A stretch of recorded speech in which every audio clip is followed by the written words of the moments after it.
they have selected 5 or 6 municipalities just to provide some general feedback of their concerns and questions on Bill 108.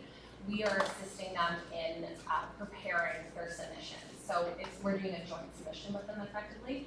I'd be pleased to share that submission with yourselves and have staff circulate that. Yes. Yep. Thank you. All right. If there's no further questions, thank you very much, Jackie. And that will take us then to our first item on the agenda under staff reports, which is 5.1, 2019-13 preliminary development charge rates. Dennis, you're going to come and take us through this? Yeah. Good. Thank you. Through your worship, good afternoon, Mayor, Council, staff, CEO. So this report was intended as a companion report to Jackie's presentation. So the DC study, just a couple of quick comments. Critical report for the town. DCs can generate up to $9 million annually for growth infrastructure projects. So the study itself is a complicated affair. There's lots of information, lots of data in the study. So that's why you need an experienced consultant like Henson to guide you through the process and to guide staff through the process. So that said, all the information and data in the study comes from staff.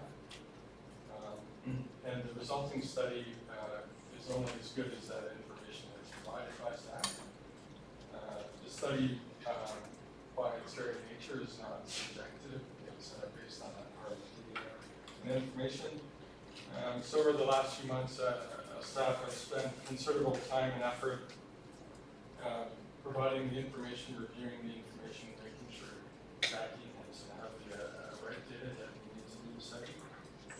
So lastly, the schedule that Jackie presented earlier, we're on schedule. There have been no gaps to date with the information or any of the process, and so everything is proceeding as planned.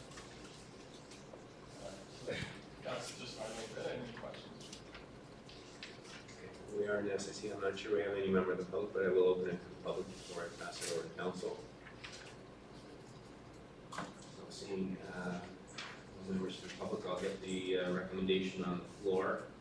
That is, the council received a staff report in relation to the 2019 development charges background study and related bylaw. I'm going to move her and second her for that. Moved by Councillor Berman and seconded by Councillor Hamlin. Questions, council? Not really a question, but a comment, because I'm a bit perplexed here, but it seems that all the choices between the deputation and between our staff report are, we always worry about the impact we're having on our ability to create attainable and affordable housing within our municipality. But if you don't push up the development rates, it seems that it just pushes into property taxes anyway, no matter what mechanism we use. So really, I guess I shouldn't be too fussed about development charges. It seems like a big one, like, and I know that other municipalities have experienced this much or more than what we're proposing. But if that assumption is not correct, then I need to know. Is that Councillor Jeffrey's assumption is correct? We don't get it one end, we're going to have to get it the other. Yeah, right, that's correct.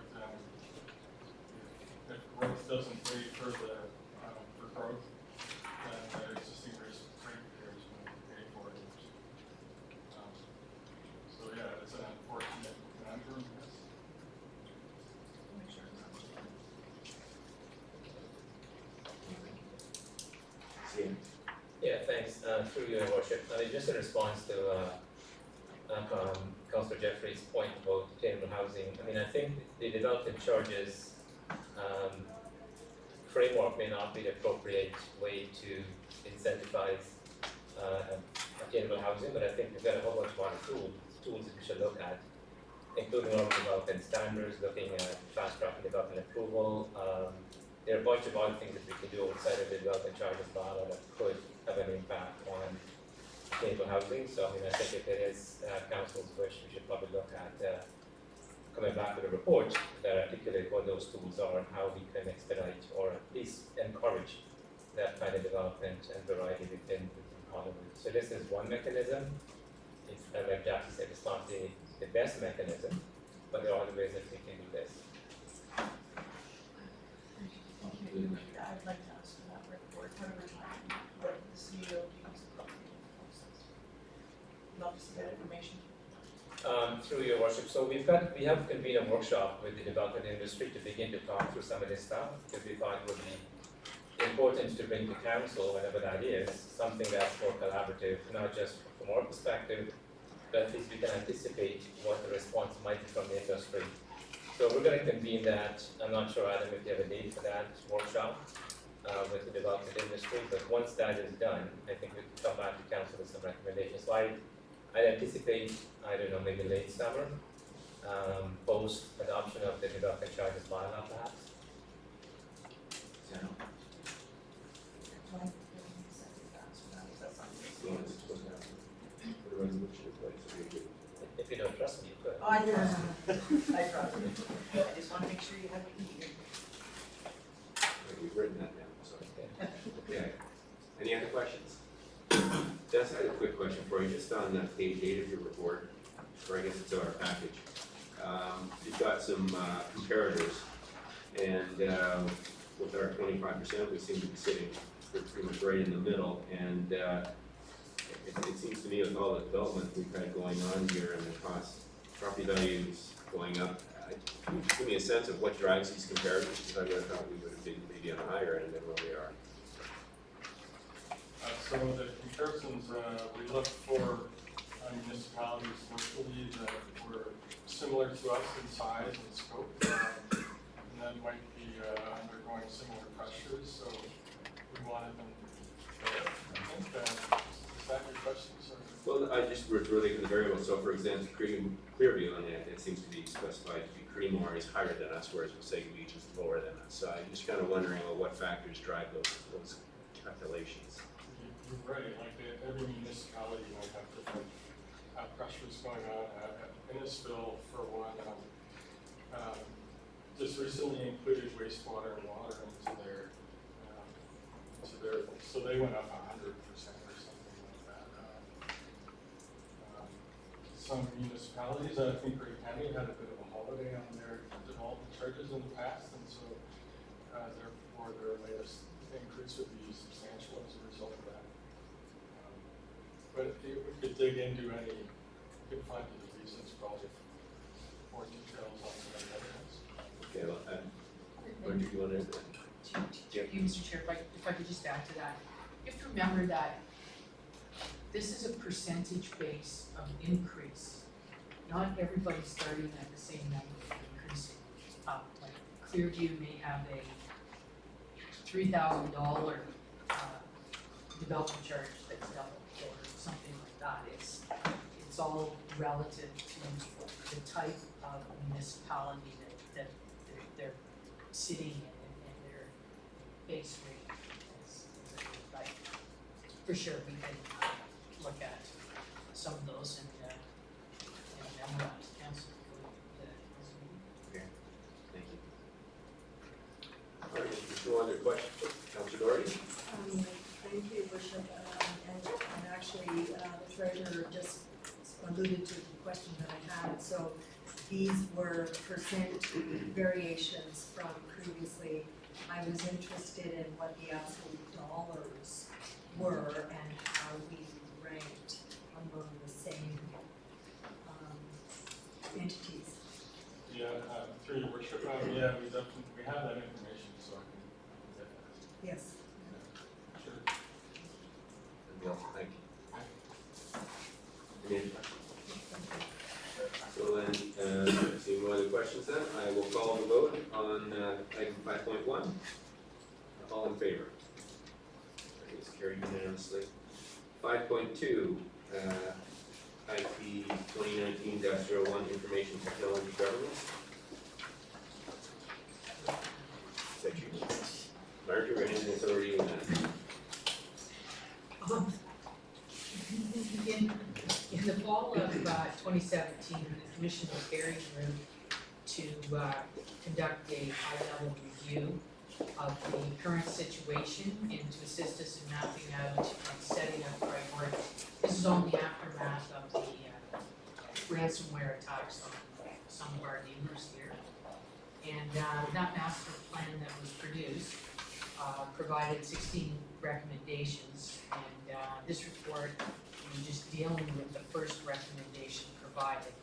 And that was to adopt an IT governance framework to make sure that the right people are making the right decision at the right time and for the right reasons, and that the town's priorities in IT are aligned with the town's business strategies to deliver full value. And basically, an effective IT governance and planning process will ensure that the organization's IT initiatives are aligned and serve as an extension of the organization's strategies and objectives. And with an IT governance, it's going to ensure that our decisions are focused on evaluating and directing the use of IT to support the organization, monitoring the use of IT to achieve our plans, using the IT strategy and policies to accomplish its purpose, and aligning the IT strategy with the organization's goal. And part of that now is a large part of that now will be a customer-centric focus on the direction of IT implementation and those types of things, whether it's an internal or an external customer. So the Perry Group at that point in time recommended that the town implement a steering committee approach to IT governance. And the policy that we've prepared describes that governance framework and defines the roles and responsibilities to ensure that effective input and decision making is accomplished. And with that, you could just put that slide up there. So you can see that, guess who's at the top, that would be council, who passes the directions, the strategies, and the policies down to the CAO, who will then as well be the one that does provide council with the assurance that staff and the steering committee are making sure that all of our systems are integrated, they're supported, they're what we need, and provide customer service aspects like online payment system most effective and efficient use. And what will happen is the coordinating teams, the IT teams, and the project teams will be the implementation type level.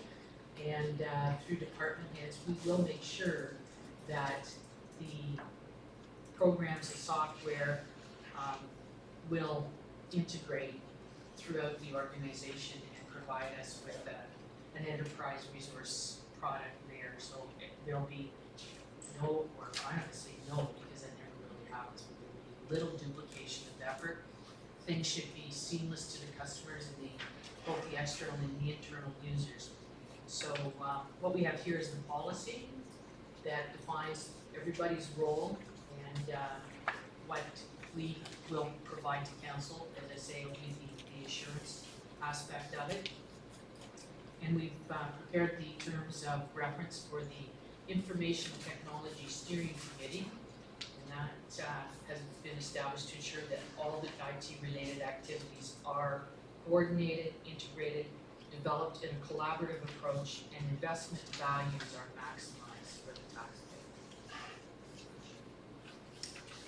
Council, questions or comments? We're at the top of the heap here, so this is our chance. The CAO cracks it up. I just want to commend staff on the report. We've come a long way in a short period of time in terms of IT for our municipal government. We didn't even have a department a few years ago. So as we establish the IT steering committee, which, as I read in the staff report, will allow us to align IT investments with corporate strategies, deliver value, manage performance, and risk through oversight. I just asked whether, and I know I'm sure it's never welcome, whether there can be a role for a council member to play on this committee insofar as, to me, as someone who doesn't understand IT as much as others, but IT seems to me to be the basic foundation of everything in business these days. And as much as I understand, part of it's going to be making sure we take advantage of what our software does in terms of education. Other parts of it will be making sure that our corporate, strategic initiatives are implemented in all these things. And so I can't even foresee why we would want a council member there, but it just seems to me at this early stage at least, while we're getting going, maybe it's a helpful thing to do, and if over time it turns out the council member considers it's not a very helpful thing, we could change our mind, but it's always harder to get council involved later. So I guess what I'm saying is that I'm thinking about it is I would like, if there's anyone interested in seconding the motion, that I would make a motion that we add a council member to the IT steering. If that's a comment, or does that have to come to the council? I think what I'll do is Yeah. I'll get a comment from staff first and see if there's any impediments and then I'll.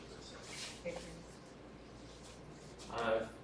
Thanks. I would, through you, your worship, I just echo some of the sentiments expressed by Councillor Hamlet in that I think we've come a long way with Mike and Aaron and Marjorie stewardship to kind of strengthen our IT and build our firewalls. There's all kinds of protocols and training and methods in place to ensure that we continue to remain as vigilant as we can in protecting our assets. In terms of the committee, I mean, this is a staff committee. It wasn't contemplated to be a staff council committee. Most organizations that have an IT steering committee, the committee consists of senior staff. I suspect staff will take directions from council, and strategies in particular will come from council, but the contemplation here is that this will be a committee consists of senior staff rather than include members of council. I guess just maybe a follow-up question before I look for a secondary. Given the governance structure with the council at the top, what would be the contemplated reporting time, or is there an idea that the steering committee would report quarterly, or how frequently the report come back to council about the progress or developments in the IT sector? So through you, I think as frequent as council would like. I mean, I think, we could, if it is the will of council, we could institutionalize a quarterly report or a biannual report to council. But the intention here, I think, is to drive an IT agenda that is enterprise-wide. I think we have come a long way, but we still have decisions being made in IT within individual departments or individual divisions. The attempt here is to try and ratchet that up, bring it to a more strategic level where we're building an architecture where things can speak to each other. There is issues about interoperability, and some of that is accomplished enterprise-wide rather than looking at individual departments. So, I mean, I think it would be an anomaly to have a member of council participate in a working level staff committee dealing with the implementation of IT infrastructure. Councillor Hamlet, or would you like to push forward with the motion?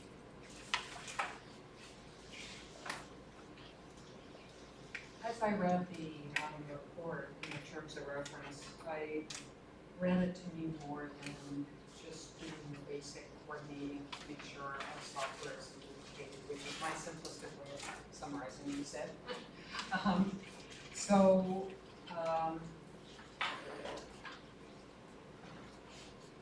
not sure what to suggest. I know that, there are staff committees on a number of things because some things are very technical. To me, as I say, this is an underpinning for a whole municipal organization, and perhaps I would be content to bring this back once the committee's up and running, just to see what it's doing. Okay. Thank you. Any other questions or comments? Councillor Coleman? Could we, through you, could we please ask SEO and then could council find out who's going to be assigned to the committee? I think it's in the report. Oh, I apologize. Through you, Mr. Chair, it was outlined in the report. My apologies. The department heads. Thanks. Councillor York? Thank you, Worship. make the comment that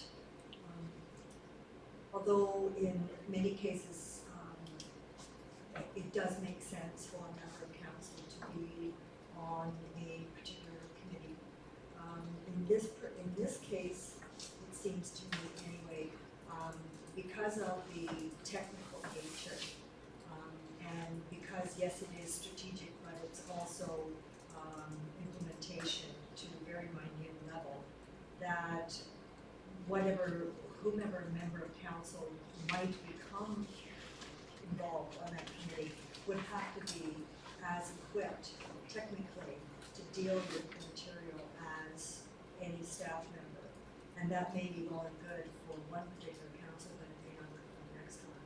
So in my view, it does make sense for this to be a staff-driven initiative and committee, and the notion of having a semi-annual report to council makes sense to me. Okay, and I think really just to echo what's being said around this table, this is a very quickly evolving area. We have not, we just brought IT in-house about halfway through the last council, so it's less than 3 years ago, I think. So a lot has been done in the interim. It's an evolving area. It is an area of intense scrutiny and threat that we see in towns, say each in Midland and larger cities in the province have. So certainly it's something we want to keep our finger on as council. This is the SIC, so it's our committee of the whole. So it doesn't come up through a specific operations or development or corporate community services. So I think the idea of the regular updates is a good one. And so we'll see how it goes. But I think it's been an area that we've made huge strides in the very short time. So that being said, unless there's other comments, I'm going to call the vote on that. Sorry, Councillor. Moved by Councillor Deputy Mayor, seconded by Councillor Jeffrey. All in favor? And that is carried unanimously. The next up on the agenda. We've got item 5.3, UW 2019-10 Corporate Environment Initiatives. Each initiative standing committee receive and refer the following recommendation to council. Staff report PW 2019-10 be received. Brian, you're carrying this one. Thank you. Okay. Thank you, Worship of Council. This staff report and the energy conservation demand report is a team effort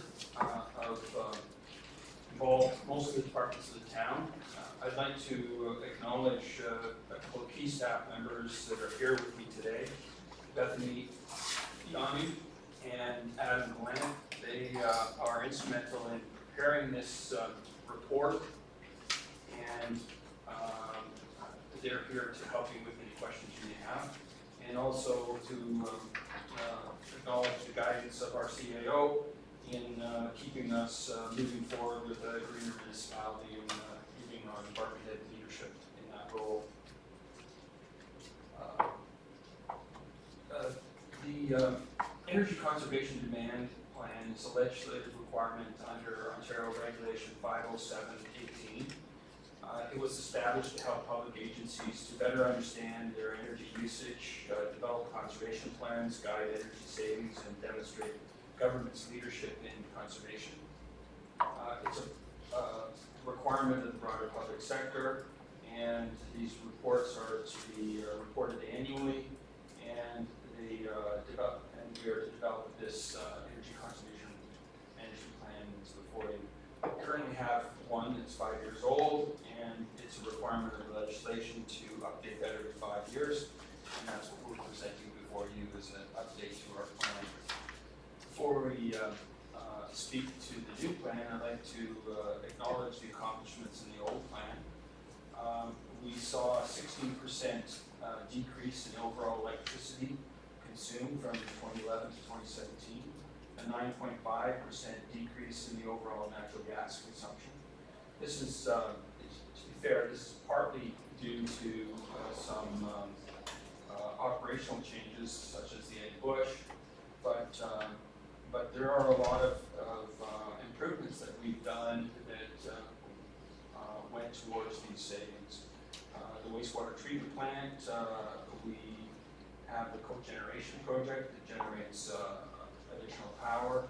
The vehicle purchasing, we have policy. We recently purchased 4 hybrid vehicles, and that's through this policy adopted of council.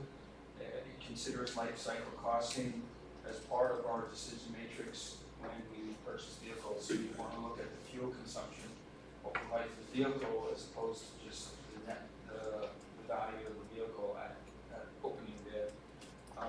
We have the anti-idling campaign, the LED lighting retrofit program that we did the last couple of years has significant savings towards the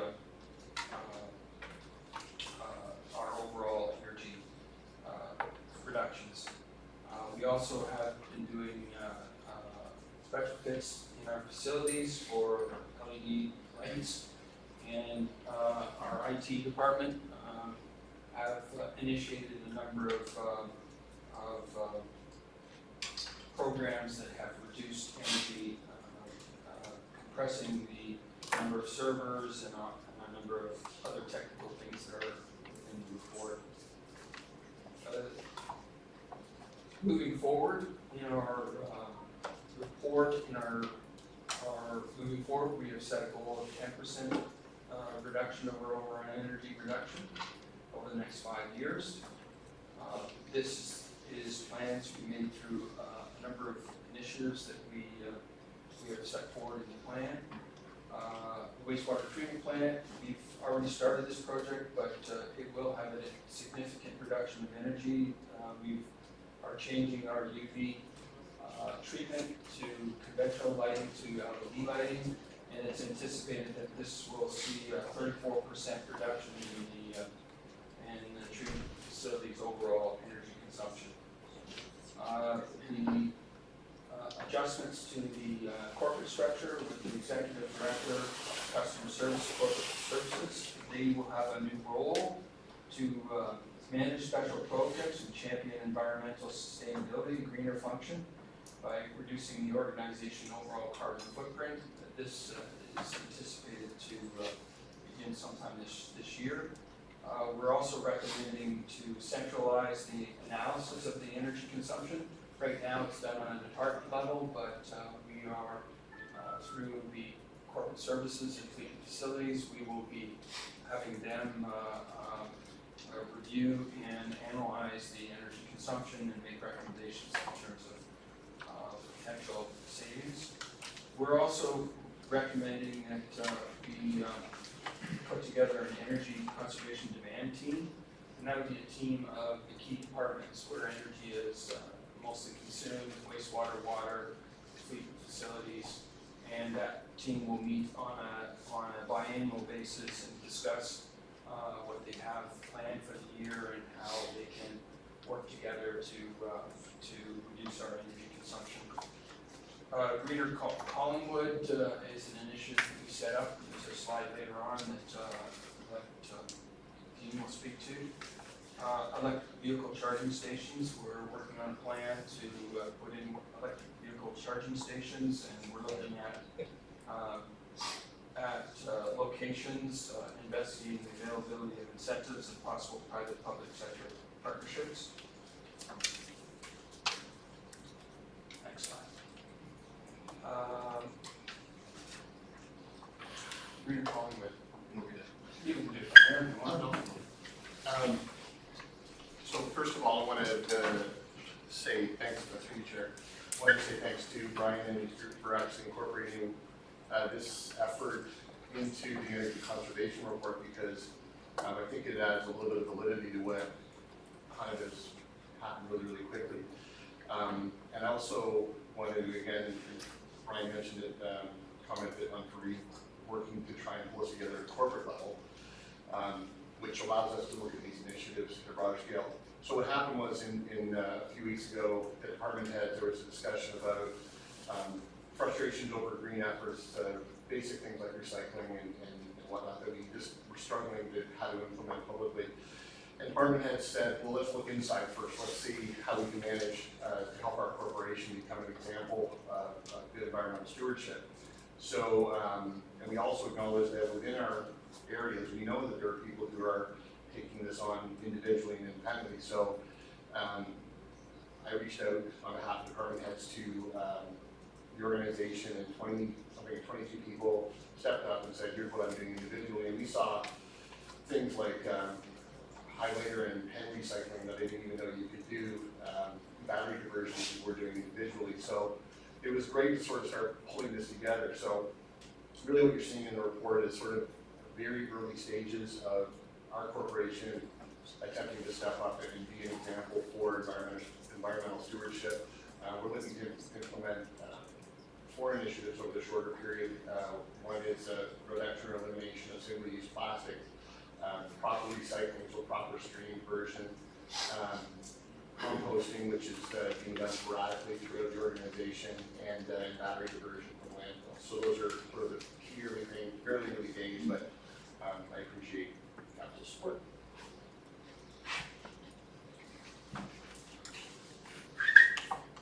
And so these are other initiatives that are outside of the energy conservation demand, but there are some key environmental initiatives that have happened over the past few months.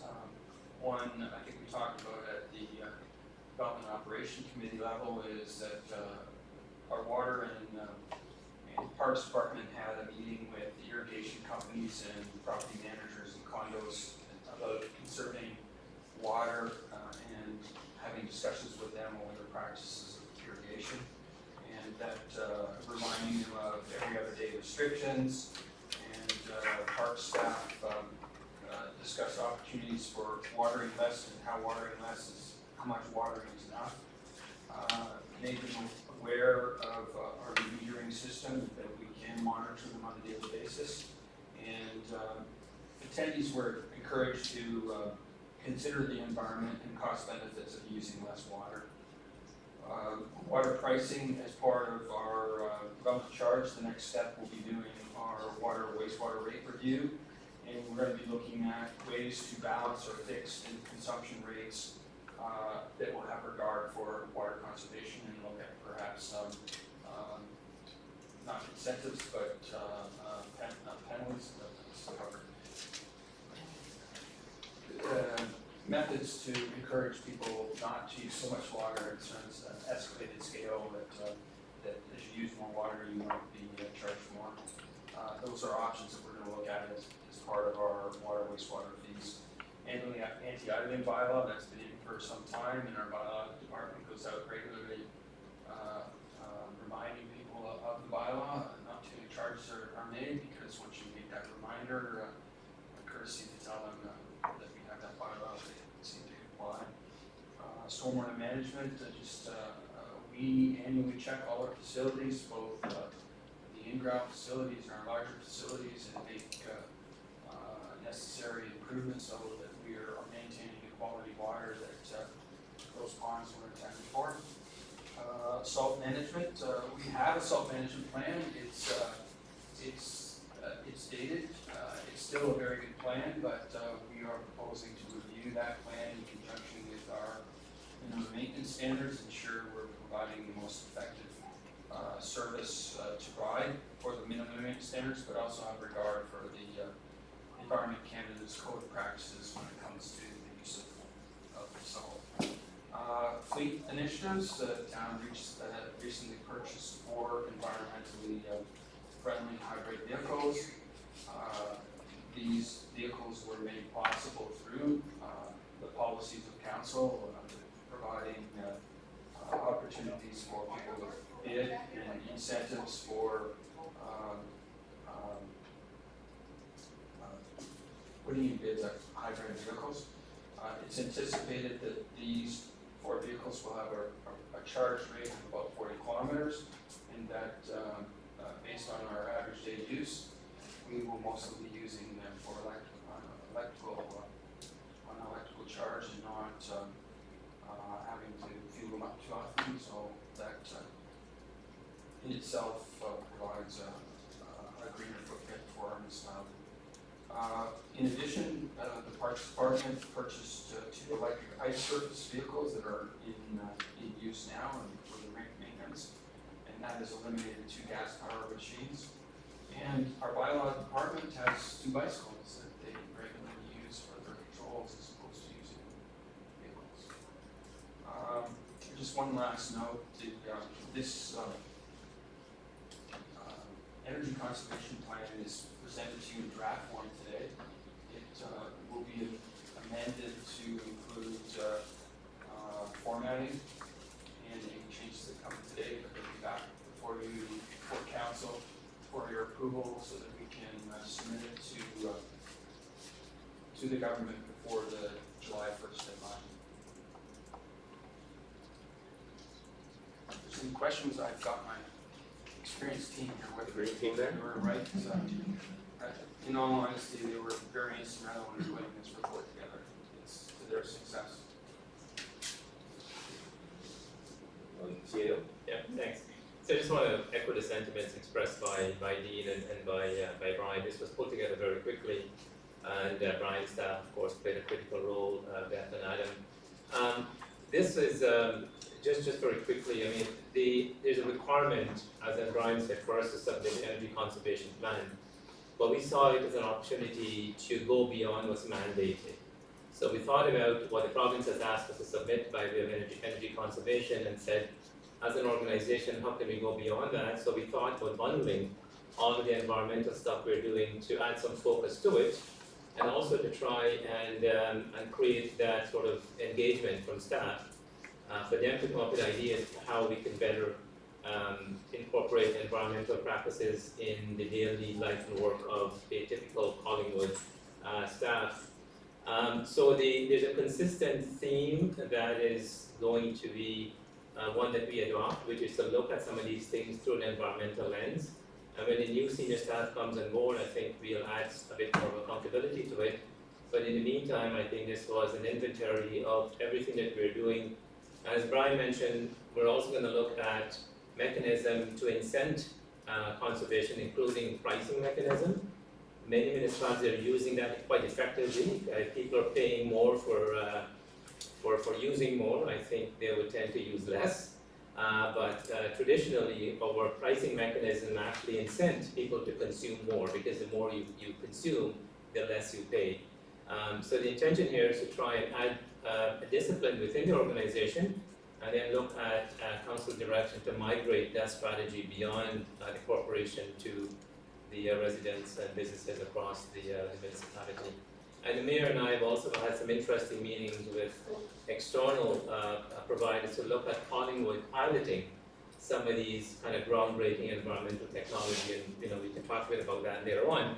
But there seems to be an appetite to come to Collingwood to do some of these things, and we're looking at ways of ensuring that we can sort of be an early adapter in some of these new environmental technologies.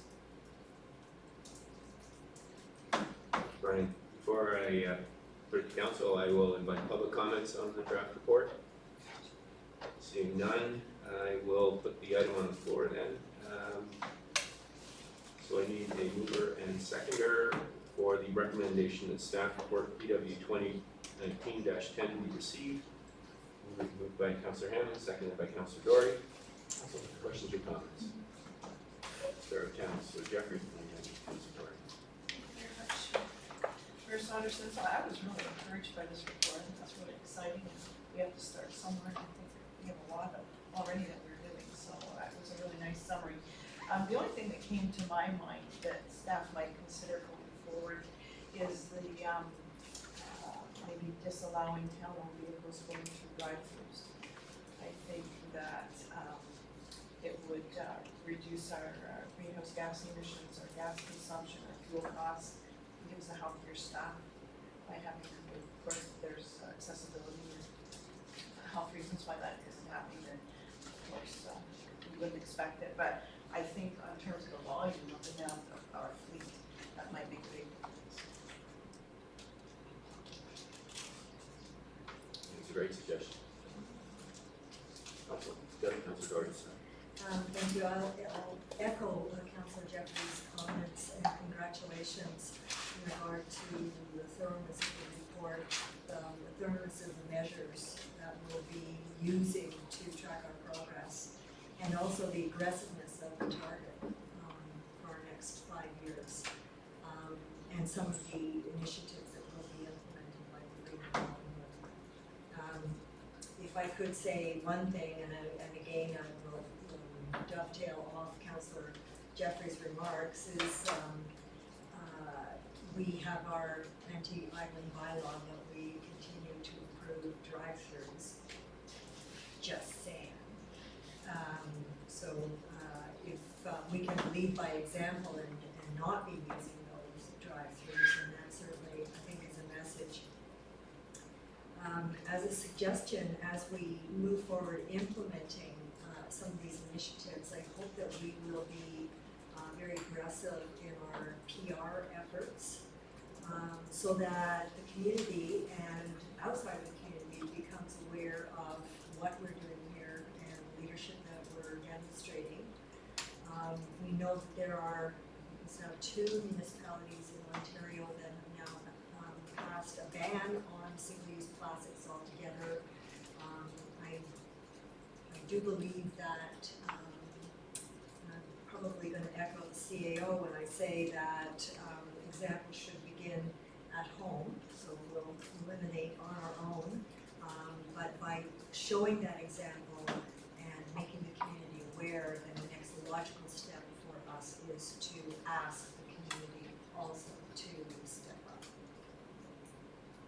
Yes, certainly, as you and I have discussed directly, I think I've discussed it with a number of other council members too, being on the Great Lakes Cities initiatives. St. Catharines has passed a municipal ban on single-use plastics, and we'll be doing straws, and I agree with you. I've got the staff report, we'll be pushing that through in our own buildings, and then in a year or 2 we'll go out to the public and look at whether or not we would pass that in the municipality for all private sector businesses as well. My comments are the same. I was actually very encouraged when I was at the staff engagement, the morning session, that they have a green team already internally at Town Hall. And having spoken on Monday morning at the Canadian Water Resources Association conference up in Blue, I was speaking with former Mayor Geddes, and in 1984-85 we were one of 5 or 6 hotspots in the Great Lakes. And in '94 we cleaned that up, and now they're here looking at how we are looking at becoming an environmental example and turning that into a water excellence center hub. And so this really is, I think, part of the greening process. We're at the latter end, and you can go back in our achievements. I think when I first moved here, we were one of the first municipalities in Ontario to get the anti-pesticide bylaw, and our anti-smoking bylaw was part of that as well. So Collingwood's always, I think, been very much on the cutting edge of the sense of place. It's a great opportunity. I guess one question I had for staff is whether we would consider, with the July 1 deadline, pushing our draft plan out through our Engage Collingwood to get the public feedback and see if there's any other suggestions on something as simple as not sending town vehicles through drive-thrus. I think that's a great way that we can lead by example, and it's a way also to utilize our new platform for public engagement. So I put that out there for staff consideration. Unless there's any other comments or questions, then I'll call the vote on it. I've got a mover and seconder, don't I? Yeah, did the right this time. Okay, all in favor? It's carried unanimously. So next up is 5.4, 2019-8, 2018 Statement of Development Charge and Cash in lieu of parking on reserve funds. Recommendation is the staff report B 2019-08 be received. I'm going to hand it over to you. Is that Dennis again? Nope, Mr. Chair, that would be me. You, all right. Take it away. The annual statement of development charges and cash in lieu of parkland reserve funds is a requirement of the Development Charges Act and of the planning. So the information to be included in the annual treasurer's statement provided to council relates to the activity occurring in each of the individual service reserve funds, including a project-by-project application of development charges, where the other portion of the funding came from to pay for the project, and the application of development charge credits given or used, and in particular a statement that municipality is compliant with section 59.11 of the Development Charges Act, whereby charges are not directly or indirectly imposed on development, nor has a requirement to construct a service related to development being imposed, except as permitted under the Development Charges Act or any other act. So overall, for 2018, our opening balance in the development charges was 18.1 million. During the year, we collected 3.6 million. Those funds earned $412,000 in interest. We purchased the developer credits, $302,000, and that was the repurchase of the remaining front-ending charges for Mare Mills. We transferred $190,400 to the operating funds to cover various projects that were charged to the operations, and the net transfer to the capital funds were $755,300. So the balance at the end of the year in those funds, $20,484,155. Now, based on what we heard today from Hemson, if the soft services were drawn out of there, that would reduce that balance by $3.4 million. So we would still have 17 million in there for our hard services or engineered services. The roads and related are sitting at 4.5 million at year end. Water is sitting at 2.5 million. Wastewater is sitting at 11 million. Stormwater, which is Black Ash Creek, is zero, because as soon as it comes in, we do apply it to the debenture. Fire protection, Ross is still a little overdrawn on his last fire truck, but I'm sure he'll get it paid for by the time he needs another one. And police protection is sitting at just $54,000. But out of that $20 million balance, we do have 12.6 million committed in the 2019 budget, and it'll depend on how we make out with the construction season this year as to how much of that actually gets applied. And for the Parkland levy, the overall activity was an opening balance of 150,000. Cash in lieu of Parkland, which was collected, almost 132,000. The interest there was $4,440, and we did not this year transfer any of the funds to the capital fund, so we have $286,500 remaining. Those it's only one reserve fund. And that's it. Any questions?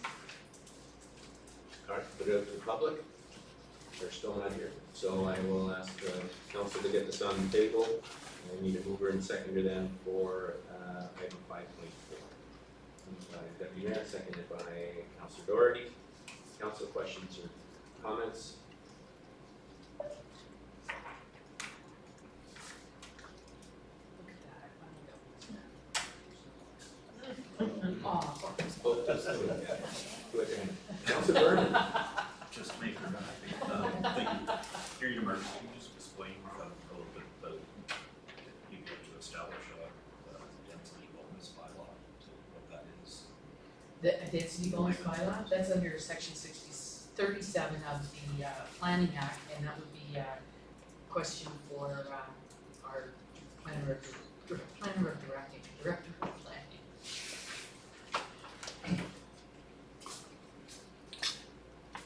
So through you, Mr. Chair, the proposed change developed through Illinois to the multitude of pieces of legislation contemplate withdrawing section 37 provisions and replacing them with this charges bylaw that you heard about before to try to target certain types of development and concentrate benefits and cap benefits through that measure. As you heard the consultant from Hemson before, the percentage of land value would be a limiting factor in the amount the municipality could extract through that tool. As CEO mentioned earlier, it may be worthwhile considering looking beyond that section 37 as a mechanism for promoting alternative forms of development and benefiting the development industry. And coincidentally, with CEO means reference to the notion of a workshop, we both realize it's the only way to move forward and connecting with the development industry. There's a pro forma, an expected rate of return. So even in the context of the proposed changes under Law 108, the question is, what is the bottom line? What is the benefit that's being extended to the development industry? Where is the municipality meeting that in the process? And we need to quantify that better, understand what is the ultimate costs to bridge the gap. So I think means the toolkit and similar options are available depending on what happens in the legislation.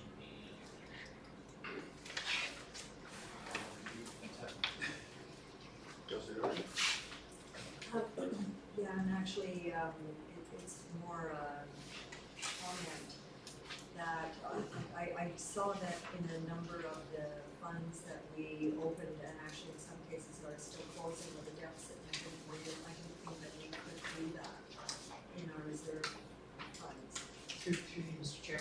In the Development Charges Act, you can borrow from another development charge reserve fund. So the ones that are sitting there in an overdrawn balance are actually, as long as your total in development charges does not go negative, you're fine. So we have $11 million sitting in our wastewater. So we do an internal loan from wastewater to fire. Fire has to pay interest on the money that is in deficit back to the wastewater. So it's all within its own little family. You can do that. Any other questions, Council? Clerk, call the vote. Seeing none, all in favor? Next up, we have item 5.6, T 2019-10, federal gas tax top-up funds. Tax rate, I missed the final tax rates. It's not a good one to jump over. So that's 5.5, T 2019-9. 2019 final tax rates, the Strategic Initiative Standing Committee receive and refer the following recommendation to Council. Staff report. Council will receive the report. Pass that over to Marjorie. Thank you, Mr. Chair. This staff report, it's not something that I do every year, but for the benefit of the new members on council, I thought it would be appropriate to provide it to them for this year. And if council wishes that can be done every year, but for initial members, I thought it would be a good piece of information. We have as you can see from the staff report, we do have three components of the tax rate that we're going to put in, actually four components, because we have the 0.75% capital levy. So what the town of Collingwood does for the county and school boards is just act as the tax collector. We shove the money back on forward to them. So this year, we're going to be raising $12.6 million for the county, or almost 7.5% of their total levy. I have provided you the comparative information in the footnote on that page. Last year, the town share was just a smidge over 12 million, but it was 7.55% of the overall county levy. The uniform residential business education tax rates are established by the province on an annual basis, and they are actually we receive a breakdown from the province, percentage breakdown of how much is applied to each one of the four different school boards out there. And this year we're going to be raising $12,200,000. In 2018 it was 11 million, not 12 million, it's pretty close. The English public schools will get 69.57% or 9.9 million. English separate gets 27% or just a little over 2 million. French Public is 1.75 or 115,000. French Separate is 1.71 or roughly 124,000. The town's municipal levy, based on the estimates that council passed on the 25th of March, our levy will be $32,472,653. So in summary, we will be raising $57,260,933.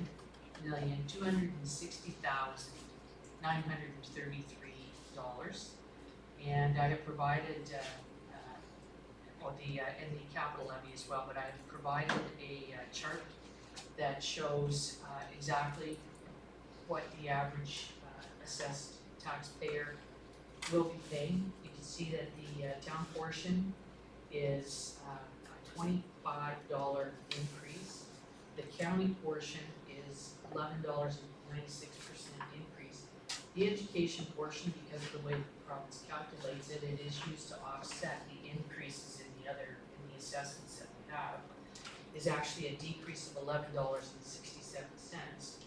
So the average taxpayer will be paying $22.36 more before the capital levy, which in this case is about 22 cents. So it'll be $22.58. An increase of 22 cents.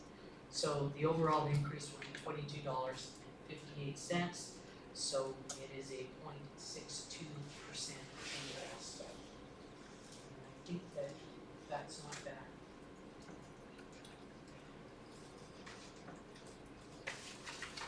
Public, seeing no comments. Council, any questions or comments?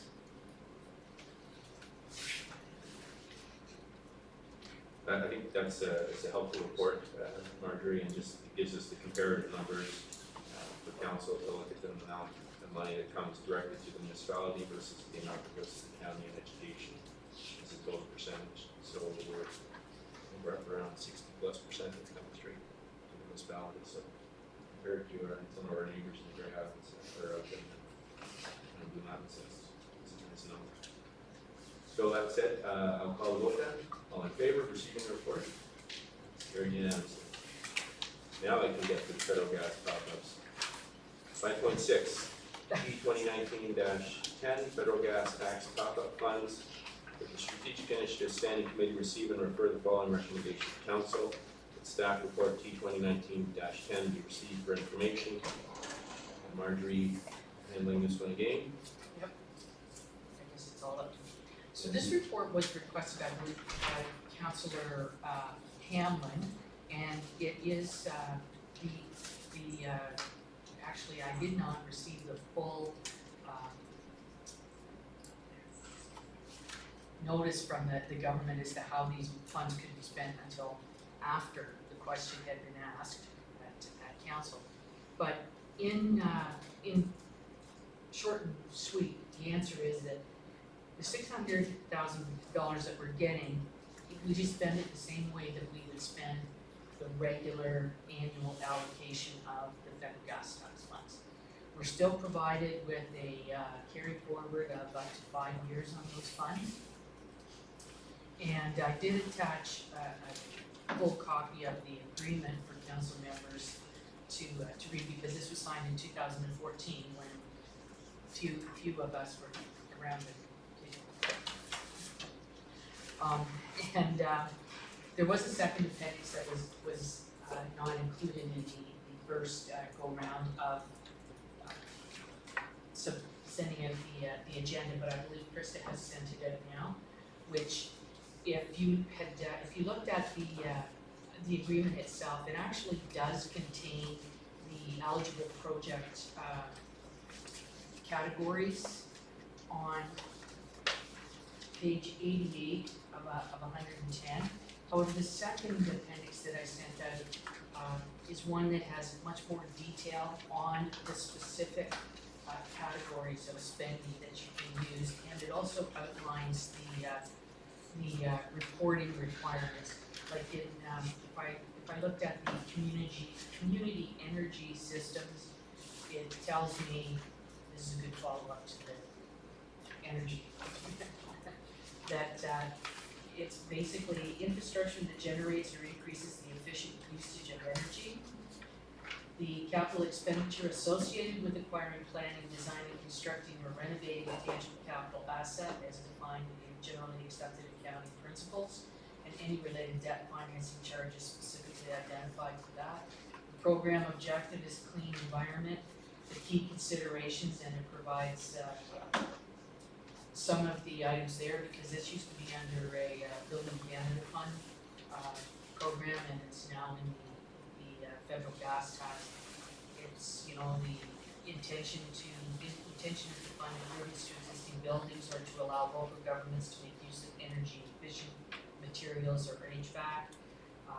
The fund definitions under the green energy infrastructure. Municipalities, we can report on one of the following outcome indicators, which is fossil fuel, diesel, heating oil, propane, natural gas used annually in megaliters per year. And one of the regular output indicators that we can report on would be the number of new LED street lights installed or light fixtures, if that is the type of project that we had decided to spend our funding on. And I believe when we were discussing the conservation plan at department heads, one of the items that had come up was the fact that there are several buildings that are in need of upgrading the lighting to the, and to retrofit the lighting to be the energy efficient LEDs and have the sensors in the rooms and that sort of thing. This money could be used for those. Now, our facilities coordinator had indicated that it would be much easier to do, or not much easier, but much more efficient and cheaper to do a large project as opposed to doing this room because of the ballast burnt out or something like that. So with this money, there's the potential to do a retrofit on a full building or a couple of buildings, depending on how far along we already are. So I hope that provides council with information. All right, put that out to the public briefly, and then I will look for a mover and seconder for item 5.6. That the Strategic Initiatives Committee proceed report, staff report T 2019-10 for information. Moved by Mr. Doherty and seconded by the Deputy Mayor. Questions or comments? Seeing none, then I will call the vote. Oh, Councillor Hamlin. I just wanted to thank our treasurer for the detailed report and all the information on, how we can spend the $600,000. I recognize the recommendation that we put this over to the 2020 budget. I noticed that AMO and the federal equivalent have been encouraging municipalities to spend the money on a special project and make a big announcement about how they're improving their communities. But I know that we don't have anything before us right now because we're just at this stage of, how could we do this? And I have a question, and then I'd like to make a comment after that. And my question is, when do we see ourselves, and this is through you, Mr. Mayor, I'm not sure to who, see ourselves redoing our strategic initiatives or strategic plan? That very short, and I'll pass it over to the CAO. Thank you. Through your worship, to Councillor Hamlin. So we're looking right now at engaging the services of a consultant to help us do it. And we're in the sort of early stages of finalizing that. And we're also, as part of that, we're looking at some opportunities for councillor engagement as part of that contract as well. And probably going to be a few weeks away from engaging that company to begin that process. And I think part of the discussion would be to give council an opportunity, even before we get involved in the update, to provide some input on how that should be structured. But stay tuned, it's in the works, probably a matter of days before we provide information on some of the details. So thank you for that answer. So my thought is that perhaps we bring this matter back once we have a report before us on our new strategic plan. Because one of the thoughts on my mind, and I'll just give us an example, is that if we decide cycling is going to be a big focus as part of our strategic plan, perhaps the funds that, the first one listed would be include cycling lanes in paths. So just again as an example, if that was to be one of the main pillars of our strategic plan, maybe at that point we would look at this and say, let's launch our strategic plan with implementation of spending this money on. So I don't know if I need a motion to ask for this to be brought back with our report on the strategy. So I think the entire, once we've done the refresh, we can certainly bring it back. Thank you. Any other questions or comments? All right, we'll call for all in favor. That's unanimous. Gets us down to 5.7, the fourth quarter variance and surplus allocation. Marjorie? How did you guess? Actually said it there. But I thought it would be right.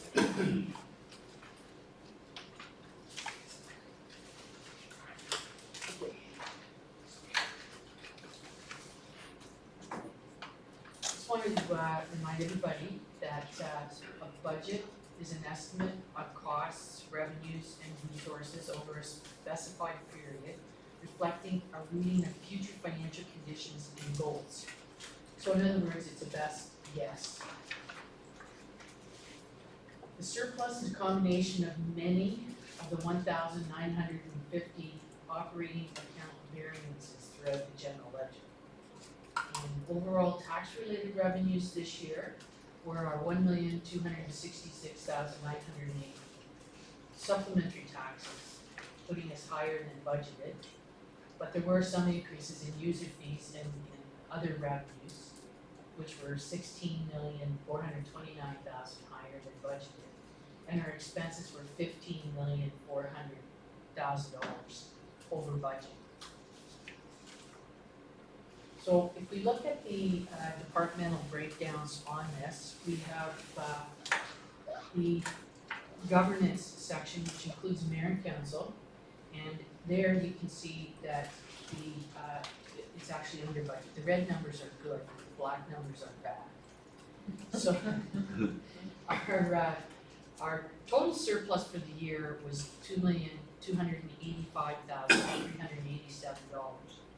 And in governance, with the 205,168 surplus, mayor and council actually had contributed 51,200 to that number, because employee benefits were down by 22,000.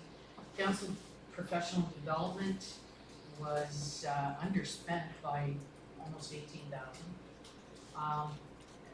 The mayor didn't spend any professional development last year, and the travel and business expense was under by, that's the mayor's travel and business expense was underspent by $6,600. Council grants accounted for $146,953 worth of that, and it was under budget. And the main reason for that was the fact that we had provided $150,000 provision there for the hospital phase 2 planning funds in case the hospital needed to draw some of that money before having their funding approved, and they did not draw any of that last year, so that is the main contributor for that one. And the election account was $7,000 under budget, but I will say that the election really was a very, very unusual year. Didn't quite cost as much as prior elections did. If we look at corporate management, we were slightly overspent there, about $65,000.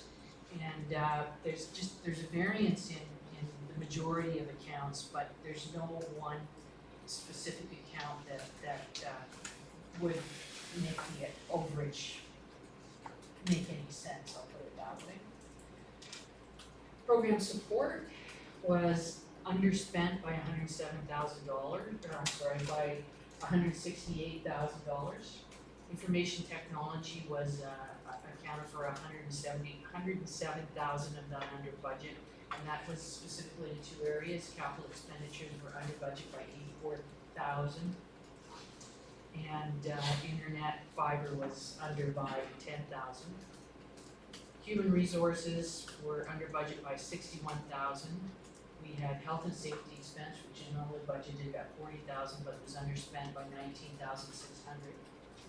Labor relations and administration were underspent by 13,300, and that's due in part to having had all the contracts settled with relatively amicable outcomes. And staff training was underspent by almost 13,000, and again, legal was underspent by 7,200, so that would account for that. Fire services was under budget by $78,000. Main reasons there that there was an increase in recovery revenue of $11,000, and I'll just point out that $2,575 of that was a direct result of using Firemark. They had increased permit revenue of $6,500, and they also had salaries and benefits under budget by $52,000, and that's due to the fact that they had retirements and they were replaced by probationary firefighters that had that were at the lower levels. Plus, not all of their men are at their 9%. What if they don't call it retention pay? Merit, same word. The police were $105,000 under budget. There was two amounts that account for that. The court security grant was $169,800. That's part of the downloading of the uploading that the government had done, and this will be phased out over a period of time. But our Provincial Offences Act revenue was down by $80,000. Conservation came out at 88, and that's basically just the Black Ash Creek debentures and the NBCA.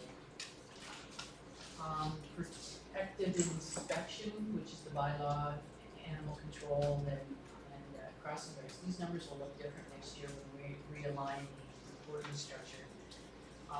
But protective inspection was under budget by $43,000, and they had increased revenues of 10,000, and salaries and benefits were under budget by 25,600, and that's due to an allocation on a yearly basis. They change how much parking they do, how much catch, where they get allocated in the financial statements. Public Works and Engineering.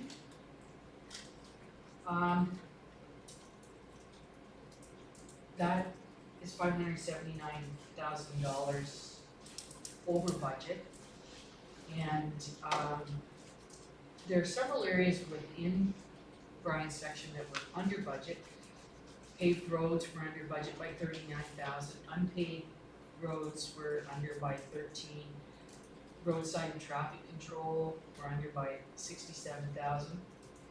Winter control was up by 404,000, and the vast majority of that's machine rental expense, and of $294,462, which is not an external payment. This is the way that Brian uses to compare our internal cost of services quotes received from vendors, and it's based on an MTO formula from many years ago. But since it is over by $400,000, it really shouldn't come as any surprise to any of us, because we had snow on the ground for the first of November. And again, part of Brian's budget that was over is overhead, and it was over by $404,000. And that's salaries and benefits, which were over budget by about $150,000, and the transfer to the reserve, which when Brian does his machine rental, is how he builds up his transfer to the reserve.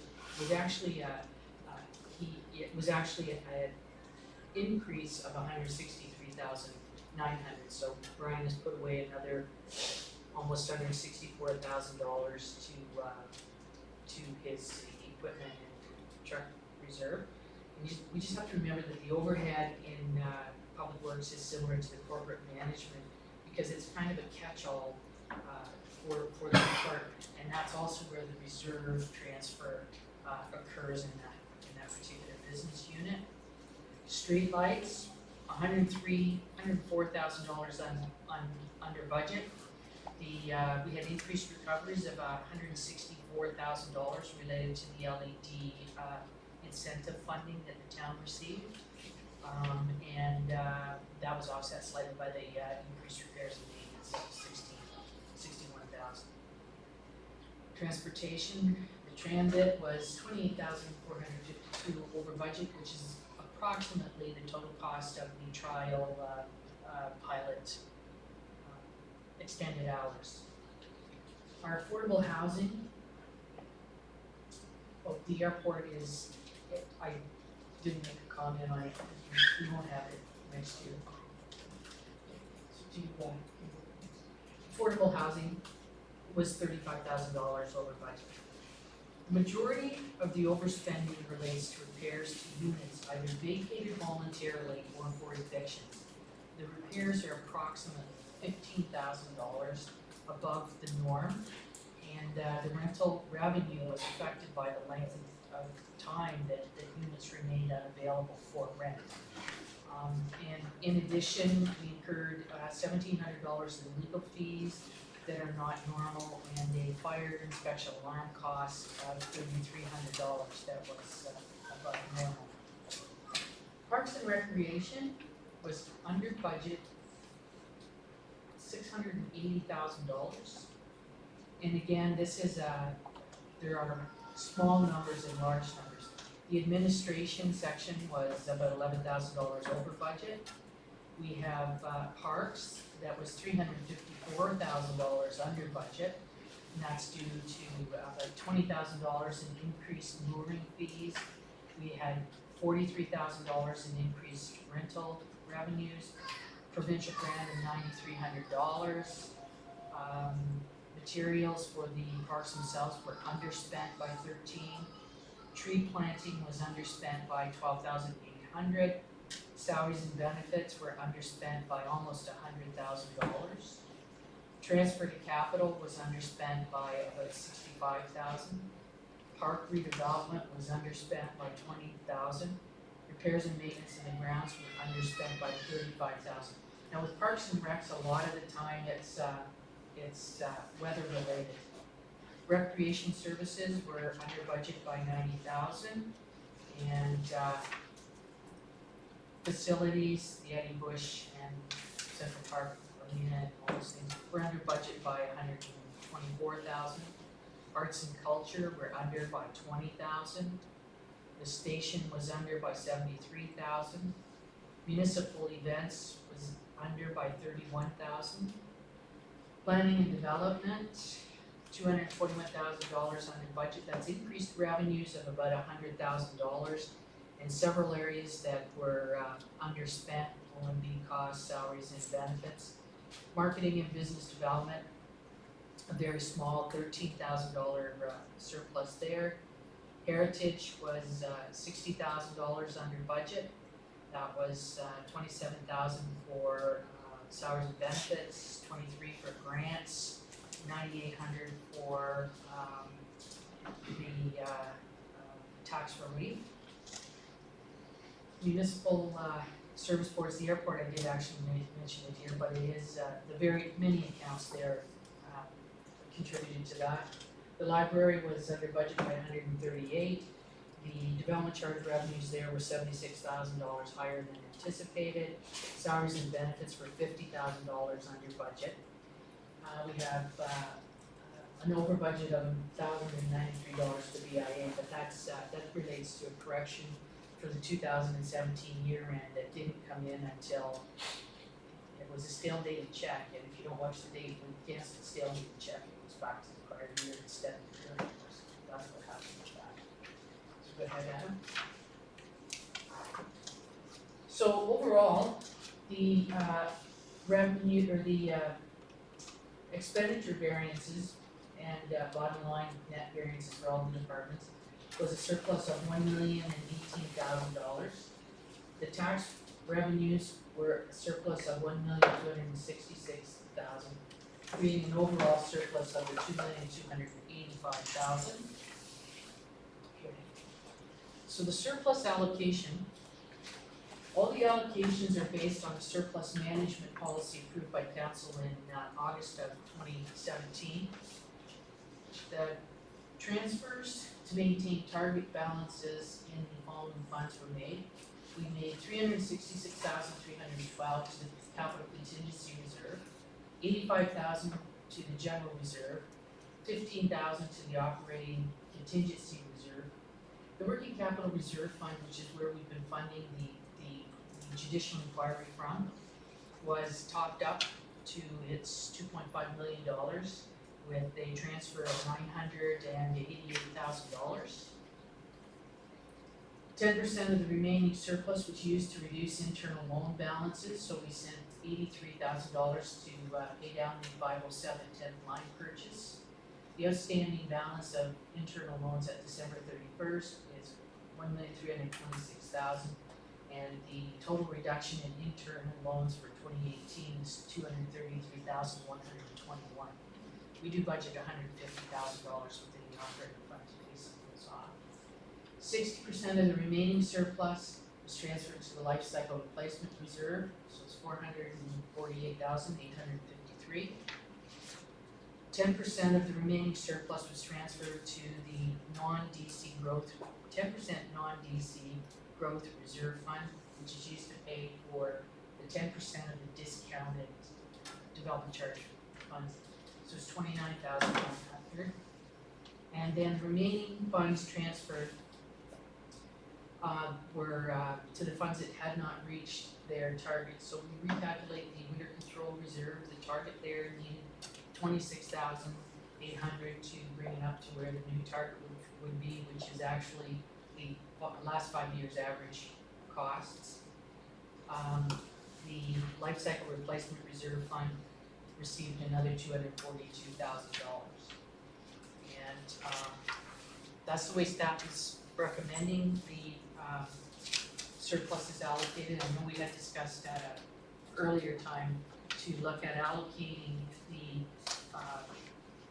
surplus and the tax revenues to all to the capital levy. However, in this particular case, we're probably going to putting the money back into the working capital reserve fund is still where we're drawing on for the judicial inquiry.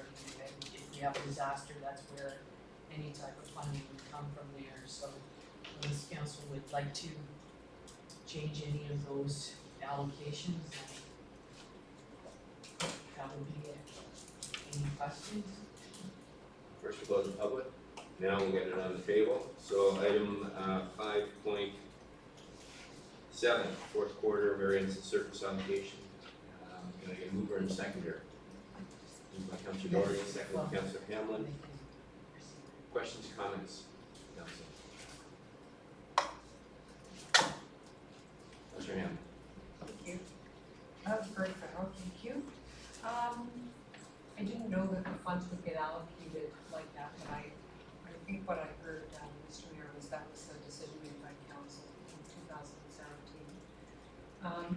My only question really relates to the park and rec surplus, which was almost $700,000. And I tried to make some notes as our treasurer was explaining why that was over.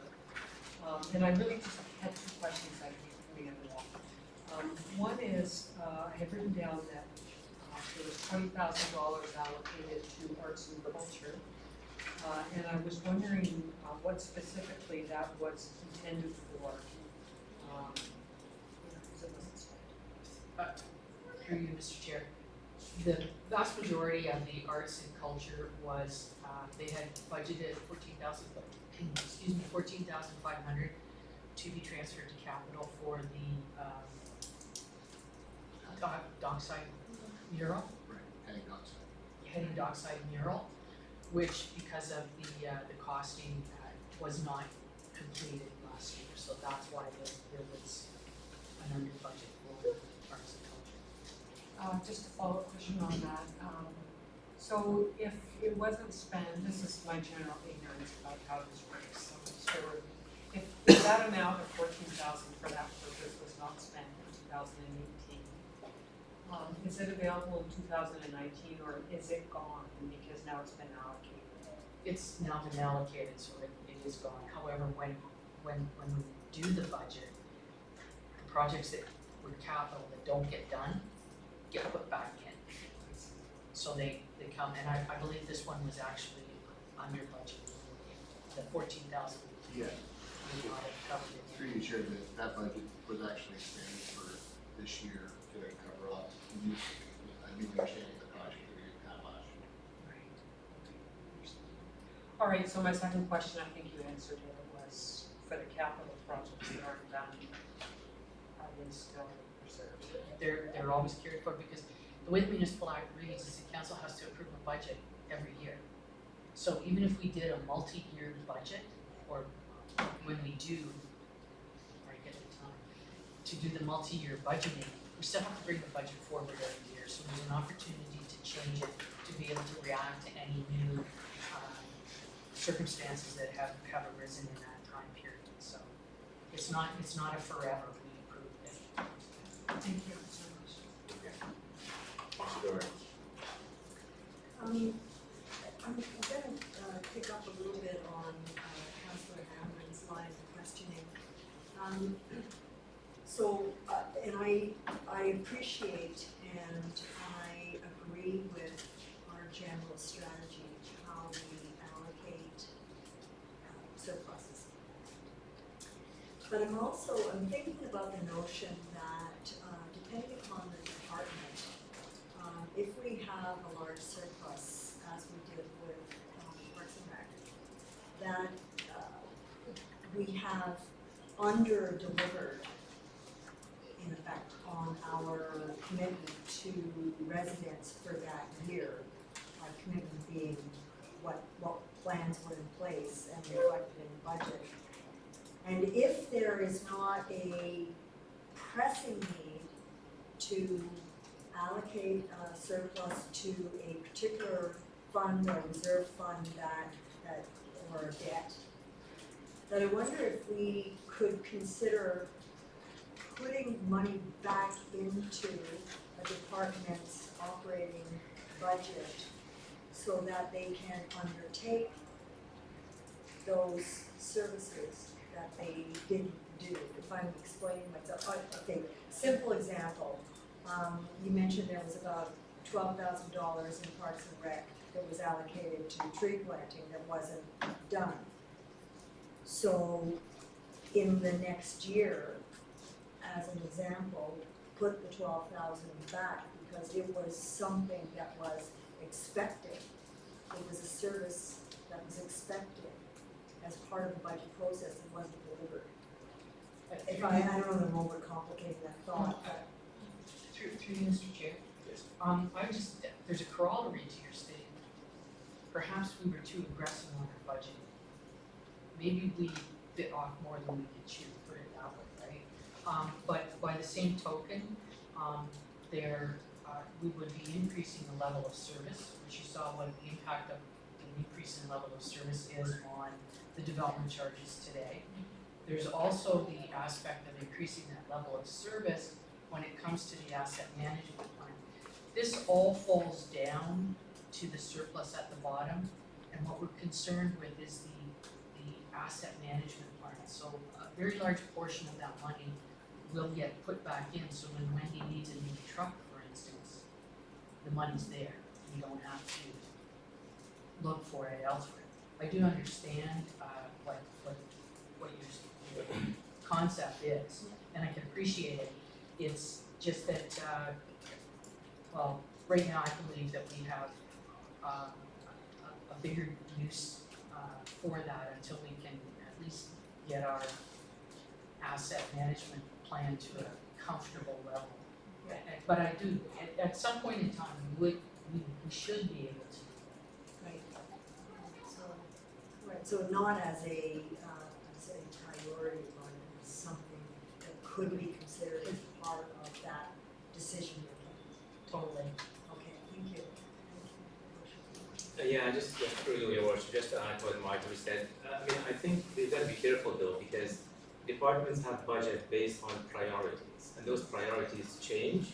So if a department has not spent its money, that money is not the department's money, that money is the corporation's money. And in the ensuing year, the council might decide to spend that money elsewhere. The old way of budgeting is that you do aggressive spending at the end of the fiscal year, so you spend all your money. That's not the way we're doing budgeting here, is to try and ensure that whatever surplus exists at the end of the year is allocated based on council priorities. On the capital side, it's slightly different, because capital, as you know, is fairly lumpy, and sometimes you don't get the smoothing effect that you want with the investment. So you might anticipate spending some money in capital, you don't get the contracts, the RFP in time, people mobilize. So that one is as best as we can, we try and protect the big capital spend. But I think on the other surplus spending envelope, you have to look at it from a more corporate perspective, and that's what we did. When the department come and said, we need X number of capital dollars, the discussion was, but we didn't spend it as much last year, we're gonna spend that amount this year. So I just want to caution council not to go down a path where we give department allocation, and that allocation has to be redirected to that department even if they didn't spend it. My view is that any surplus has to be discussed within the context of emerging and new priorities, and that money could be spent elsewhere to do other things that might be a priority in that particular year. Thank you, Mr. Chair. I guess my thought on that is you really don't want to incentivize staff to be aggressive in their budgeting in order to carry it forward and have a bigger basket, which really does ignore the overall priorities. I think on behalf of the taxpayer too, that it's just the better job we can get at getting more accurate at our budgeting, the better it is, because I think a large surplus really begs the question. I mean, it can go really badly wrong in a municipality. I think in Ottawa, they budgeted 70 million for snow removal this year, and March they were at 130 million. They were dipping into the reserves big time. It was a horrific year. So that can go both ways. But I guess my question then arises in terms of our forecast for the supplemental tax revenue forecast versus the actual. Really, it's not broken out. But I know it's included in the revenue comparison we did there, I think. Marjorie, do you have that? It was 1,266,000. Was actual? And we forecasted 500 already. So that was, I can't. 25%. Through Mr. Chair, just again, I remind you that there were 177 units that should have come on board in 2017 tax year, didn't make it until 2018 because they didn't get their act together and had the Collingwood register at the time. So that's part of that big year in 2018, because we actually had 823,000 larger write-offs in 2017. So it goes. So, but I would like us to be able to get it as accurate as we can. I know we try every year, and then stuff happens. So that's really where I would go with my comments, because I think the idea that we had a budget of an excess of $2.2 million, a surplus in excess of it really isn't accurate, because 1.3 million of that roughly was municipal assessment growth, and we talked about this around the table. We talked about it at the budget, and I'd really like to see that connected to how we carry forward our capital. I think because if we put it up to 2%, where I think it needs to be, that growth that implements a fairly large tax hit. So I think what I'd like to see us do is manage expectations. We're being more, I think, careful in our terminology about where revenues are coming from and why, if there is a surplus, where is it coming from. So really, at the end of the day, of a $58 million budget, we had, I think, actual surplus of $1 million, which is about 1.6%, which I think is fairly defensible variance. And I think you separate out the municipal assessment growth, and we talked about this, the county, when we do it here, we had a running 5-year average, which is a little over $500,000. And in most years, when you get the write-offs that come down for vacant buildings or changes in usage, they're affected right away. So in past years, this year wasn't our highest municipal assessment growth, but in past years it's been written down offset, and this year our offset wasn't as large. So I guess, and I think we'd ask for a staff report, and it will become, I think, It's on the list, and because I'd like to see us look at that and be a little more exacting, because when we answer to the public, every household goes through this at the end of the year, you end up in the red or the blue or black. Black's not an alternative, but or red's not an alternative, but black, if we're going to be there, we should be there as close as we to our forecasting as possible. And I think by separating the things beyond our control and then allocating them, I think is a responsible way to do it. I think it makes sense from our perspective, but also for the public, and it's accountability for us too. So that would be my only comment, and I think when you put it into those terms, our 1.6% variance is quite defensible, and I think responsible budgeting, and since it's the municipal assessment growth, I think it takes it to the larger number. So I look forward to receiving that report, and thank you, Marjorie, for that. So unless there's any other questions or comments, I'm going to call the board on that. All in favor? Carried. Oh, I didn't get the mover seconder for that. Okay, going back to 5.5, final tax rates. I called the vote without getting a mover and seconder, so you can bail me out here. Councillor Jeffrey and Councillor Hamlin. Got that filled in. Now we can go forward with a clear conscience. So that was 5.7, 5.8, and now we're at 5.9, library program fees. Recommend 5.8. Statement of reserves. Okay. So that's 2019-11 statement of reserve and reserve funds. Strategic initiatives, standing committee receive and refer the following recommendation to council. Staff receive report 2019-11. For information. Yeah. And Marjorie, you're going to take that one for us? Yeah. Okay, thank you. So annually, I do present a statement of reserve and reserve funds to the council, and also to provide the taxpayers with information on where our reserves are standing. So I would normally include adequacy reports for both reserves and reserve funds.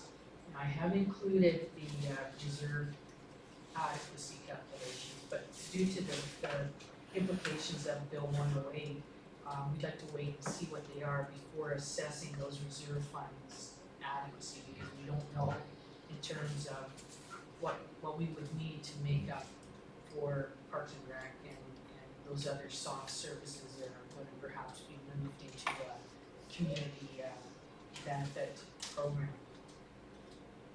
So, and as in prior years, I've also included the obligatory reserve funds, but I've excluded the development charges because we've already received that report today.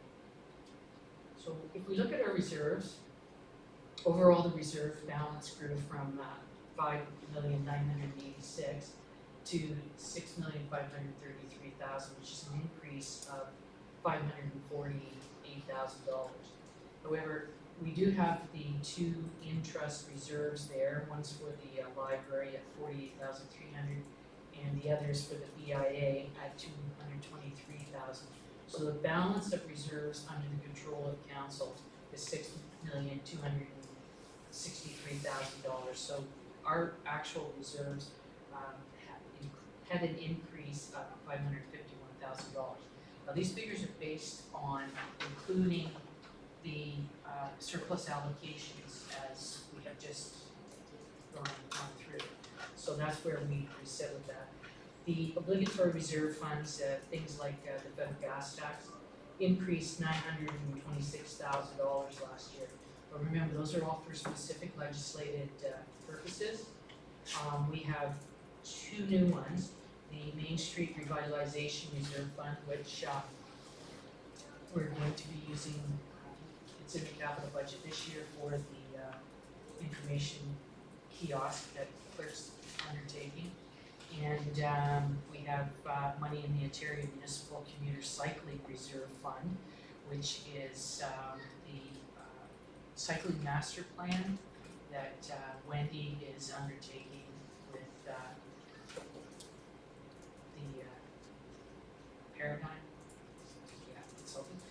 So, and under the terms of the transfer payment agreements, any of these unspent funds at year end must be placed in an interest-bearing reserve fund, which is why I have to create a new account for every one of them to maintain them separately.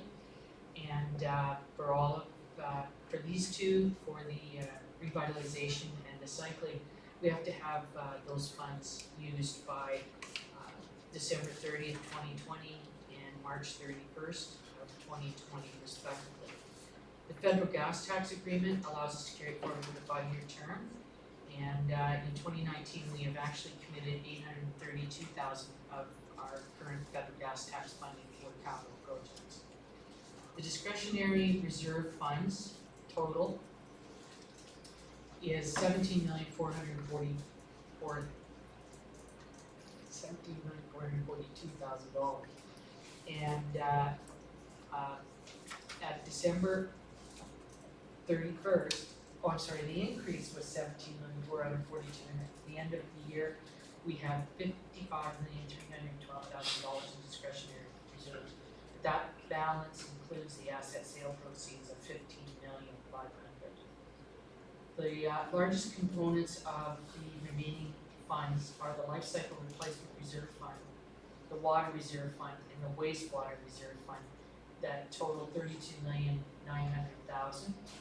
And out of that figure, we've committed $13 million in capital spending for 2019.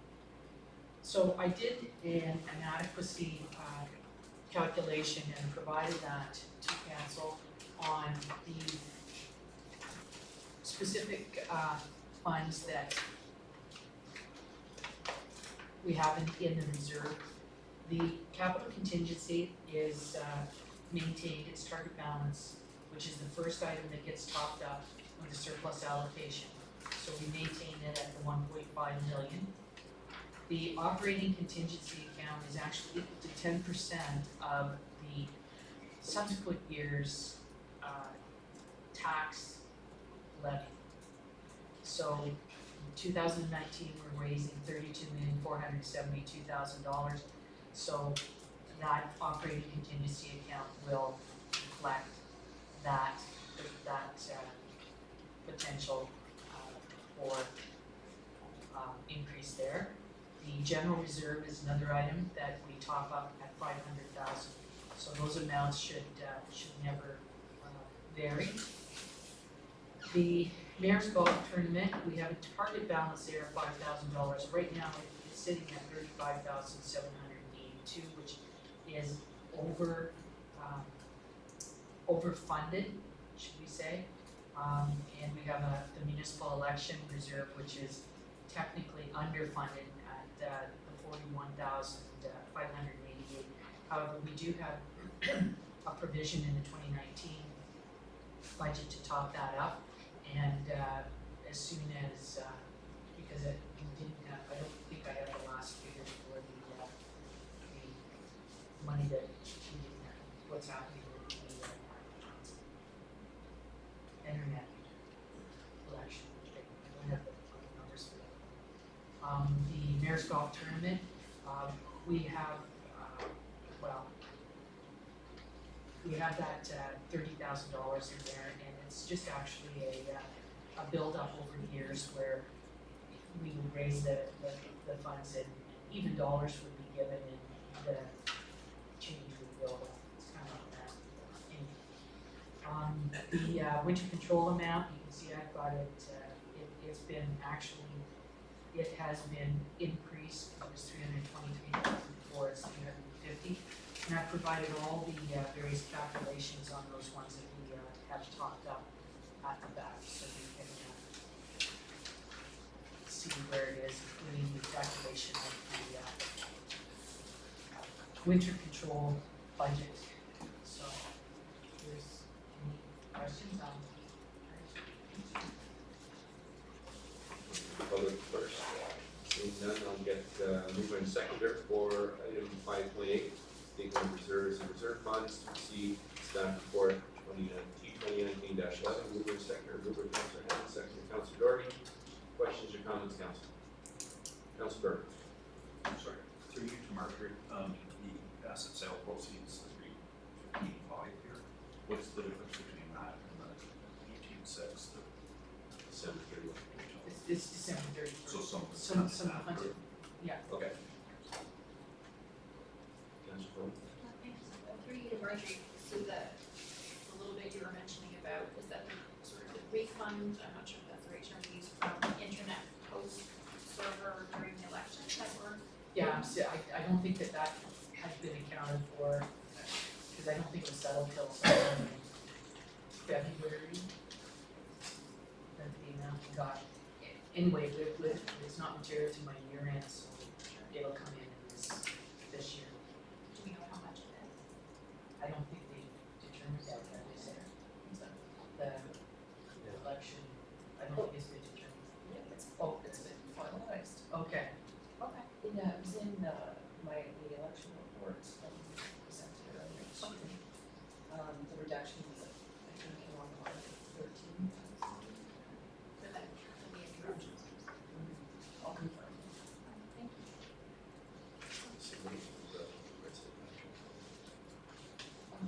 It's broken into various phases, and so it was significant for the finalities, honestly. Councillor Hammond. Thank you to you, Mr. Mayor.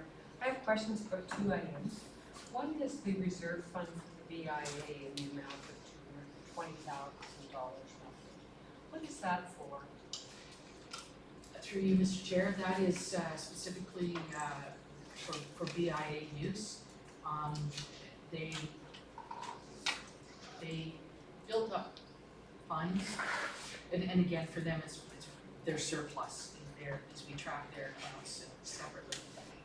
But they have in the past provided us with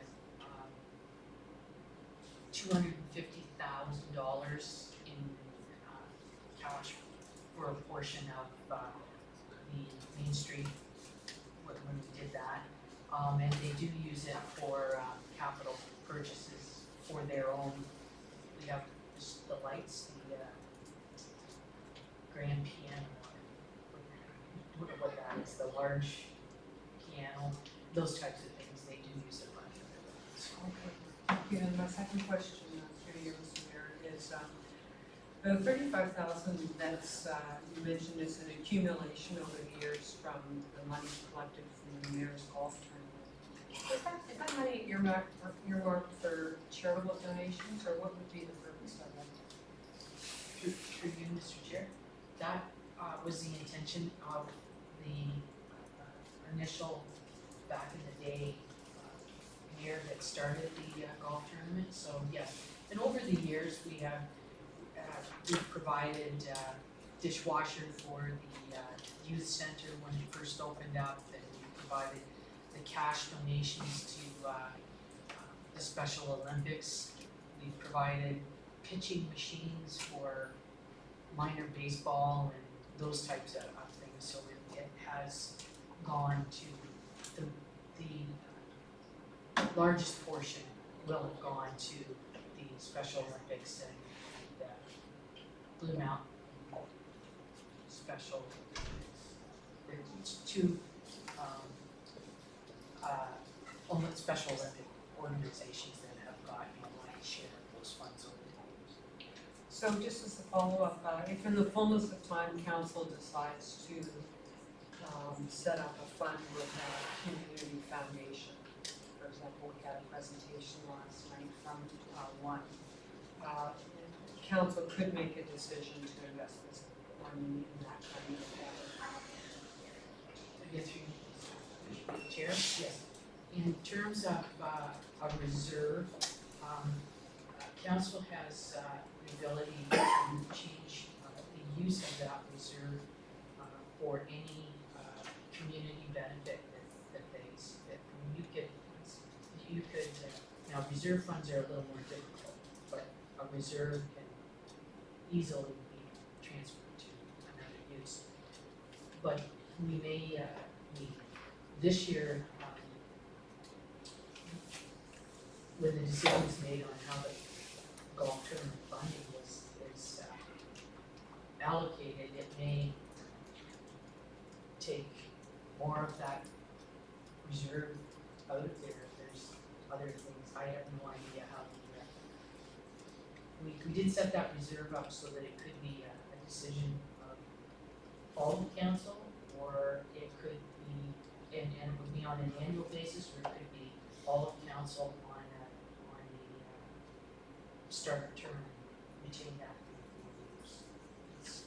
So last term, I don't think it was addressed by council for this coming tournament, because special emphasis perennially been a recipient, we're allocating 50% of those funds, and then when we come to council, we need to benefit another youth charity, or it's not a profit organization, so that's the plan for this year. Okay, thank you very much. Any other questions? No, then I will call the vote, all in favor? That's carried unanimously. Ken, we finally got you.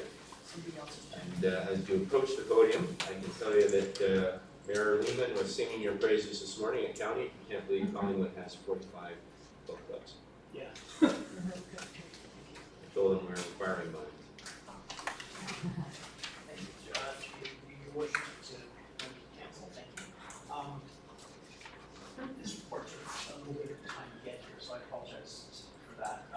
It was back in the budget discussions, the question was raised whether the library could charge non-residents a fee to attend library programs. Local residents felt were supporting the library through their tax dollars, so charging a fee to non-residents seemed a fair way to generate added revenue. So I said I would take this question back to my staff and to the board and sort of ask them what they felt about that, because it would be a change of policy from our existing policy.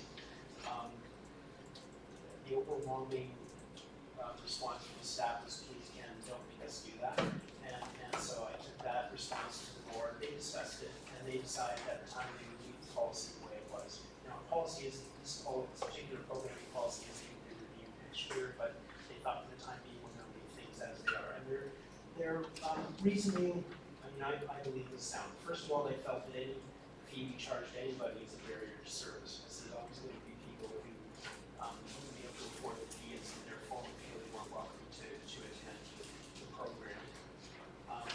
It was also pointed out by some of my staff that one of the ways we offset the costs of programming is we go out to the community and we ask for donations. We look for grants. We also develop community partnerships to help cover the costs. And two of the examples that were given to me was our new robotics program was funded by a grant from the New Mountain Village Foundation, and our Meet program, which is run in this room on Mondays, is completely funded by a donation from Holy Trinity Church in Clearview. So it's quite actually that both of those organizations actually aren't in Collingwood, but they feel that the services we're providing here are a benefit to the greater community. So that was another sort of reason not to charge non-residents.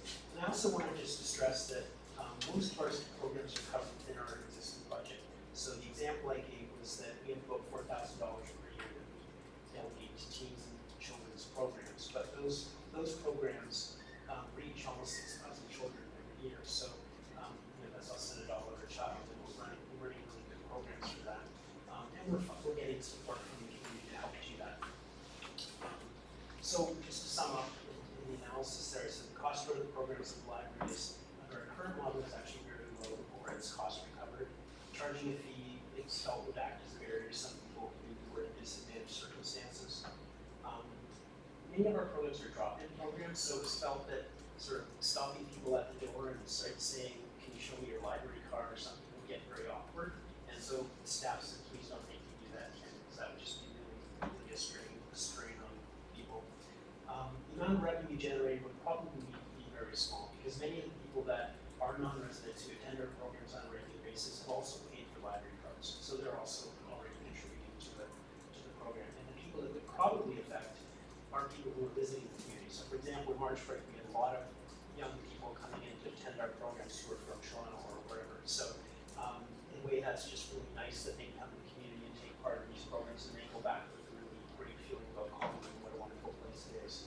And then they move here and bring all their money, so that and so for all these things, the board's policy, the board's recommendation is that we just leave things as they are, and we don't charge any program fees for non-residents.